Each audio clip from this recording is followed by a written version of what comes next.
ශ්‍රී Lanka cricket කණ්ඩායමේ හිටපු නායක ඒ වගේම නිහතමානී නායකයන් නමින් හඳුන්වනු ලබන තුන්විරියව් ක්‍රීඩක දසුන් චානක ඔහු මැරි කරලා හිටපු බිරිඳගෙන් වෙන් වී නවපරපුරේ ජනප්‍රිය ගායිකාවක් වන කාංචනා අනුරාධි සමග පෙම් සම්බන්ධතාවයක් පවත්වනවා කියලා මේ වනට ශ්‍රී ලංකාවේ සමාජ මාධ්‍ය තුළ වාර්තා කරනවා.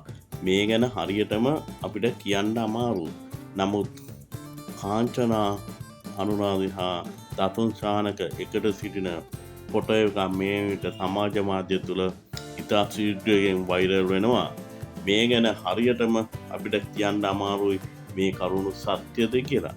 නමුත් මේක සත්‍ය නම් ඒක දසුන් චානකගේ සුපිරි චරිතයට ඒක මහා මාර කැරලා අපි ප්‍රාර්ථනා කරමු එහෙම දෙයක් සිදු නොවේවා කියලා. අපි ප්‍රාර්ථනා කරමු දසුන් චානක නැවතත් ශ්‍රී ලංකා ක්‍රිකට් කණ්ඩායමට ඉක්මනින් පැමිණෙන්න හැකියාව ලැබේවා කියලා. ජය වේවා.